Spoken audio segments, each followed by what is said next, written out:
नमस्कार दोस्तों, बढ़ती कलम न्यूज़ चैनल में आपका स्वागत है। और देश भर की तमाम अब तक की बड़ी खबरें। देश के कई हिस्सों में कोरोना महामारी के बीच गर्मी का सितम जारी है। दिल्ली सहित आसपास के इलाकों में बुधवार को पारा 42 डिग्री सेल्सियस रहा। इस दौरान लोगों को भीषण गर्मी का सामना करना पड़ा। मौसम विभाग का कहना है कि अगले 2 दिन तक गर्मी इसी तरह से बनी रहेगी। कर्फ्यू से शहर की सड़कों पर पसरा सन्नाटा बढ़ते तापमान का एहसास करा रहा है। कोरोना के डर से भले ही लोग बाहर निकल से गुरेज रहे हों, लेकिन घर पर भी बेचैनी बढ़ी हुई है। गुरुवार को धूप की तपिश तेजी के साथ बढ़ने लगी। महाराष्ट्र में कोरोना के आंकड़े तेजी से बढ़ते जा रहे हैं। कोरोना की सुनामी के बीच मुख्यमंत्री उद्धव ठाकरे आज टीकाकरण अभियान को लेकर बैठक करेंगे। 1 मई से शुरू होने वाले वैक्सीनेशन के तीसरे चरण को लेकर होने वाली इस बैठक में कई मुद्दों पर भी चर्चा हो।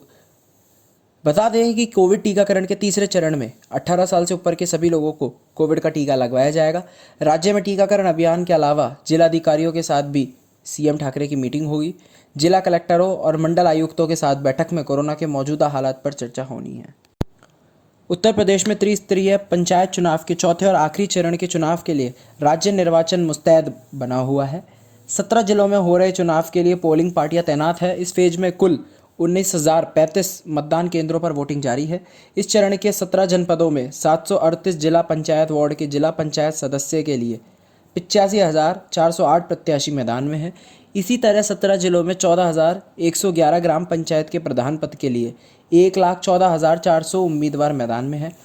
कोरोना की दूसरी लहर के बीच हो रहे मतदान में कोरोना प्रोटोकॉल के नियमों का पूर्ण पालन किया जा रहा है। बरसाना में गोलियां चलने से 10 लोग घायल हो गए। वहीं कुशीनगर में 2.5 घंटे बाद वोटिंग शुरू हुई। उत्तर प्रदेश में कोरोना महामारी ने सरकार की चिंता बढ़ा दी है। मुरादाबाद के मझौला थाना इलाके के ब्राइट अस्पताल में ऑक्सीजन नहीं मिलने से 17 कोरोना मरीजों की मौत का दावा किया गया है।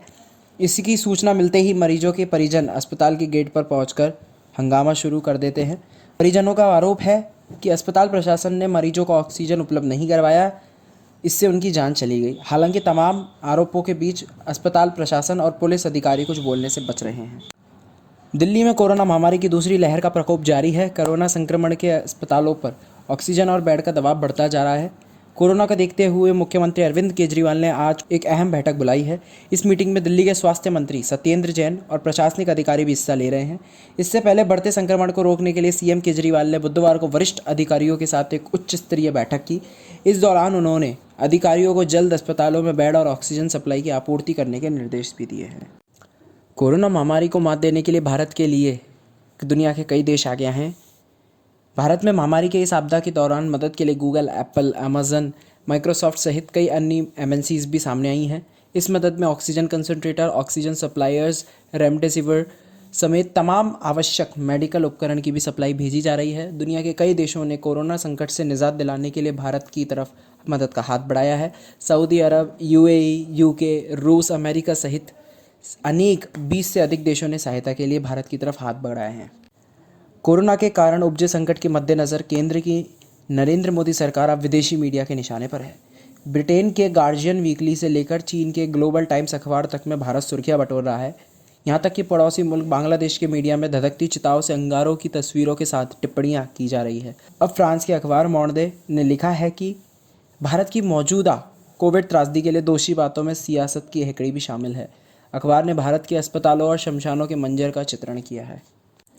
उत्तर प्रदेश में कोरोना वायरस की लगातार बढ़ती संख्या ने सरकार की चिंता बढ़ा दी है।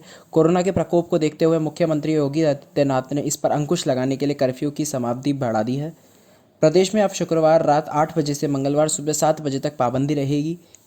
उत्तर प्रदेश में साप्ताहिक का विस्तार करने के साथ योगी सरकार ने पाबंदियां बढ़ाई हैं। इस दौरान सभी आवश्यक सेवाएं जारी रहेंगी।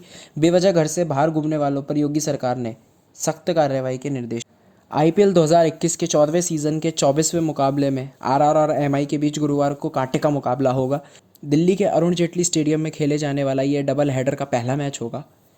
इस मैच में दोनों टीमें जीत के लिए कोशिशों में पूरी तैयारियों के साथ जुटी हुई है। अब तक 5 मैच खेलने के बाद एमआई और आरआर 2 मैचों में ही जीत का परचम लहरा पाई है। पहली बार एमआई और आरआर की टीमें दिल्ली के मैदान पर इसी सीज़न में कोई मैच खेलने उतरेगी।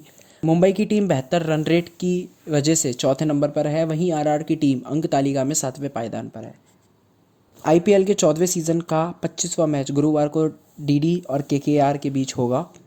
अहमदाबाद के नरेंद्र मोदी स्टेडियम में दोनों टीमों के बीच ये महामुकाबला खेला जाना है। आईपीएल 2021 के इस सीज़न की शुरुआत से ही दिल्ली का टॉप 4 में जगह बनाए हुए हैं, लेकिन पिछले मैच में टीम को 1 रन से हार का सामना करना पड़ा था। ऐसे में अब खेले जाने वाला यह मुकाबला काफ़ी रोचक होने वाला है। जीत की पटरी पर कोलकाता ने पाँव जमा दिए हैं। देश में कोरोना के कहर के बीच लोगों का गुस्सा उभरता जा रहा है। सोशल मीडिया साइट फेसबुक पर हैशटैग रिजाइन मोदी ट्रेंड कर रहा है। इस बीच फेसबुक की तरफ से हैशटैग रिजाइन मोदी के साथ की गई पोस्ट को ब्लॉक कर दिया है। हालांकि कुछ घंटों के बाद फिर से उसे रीस्टोर कर दिया गया। लोगों का आरोप है कि फेसबुक ने इस हैशटैग को सरकार के दबाव में आकर ब्लॉक किया है।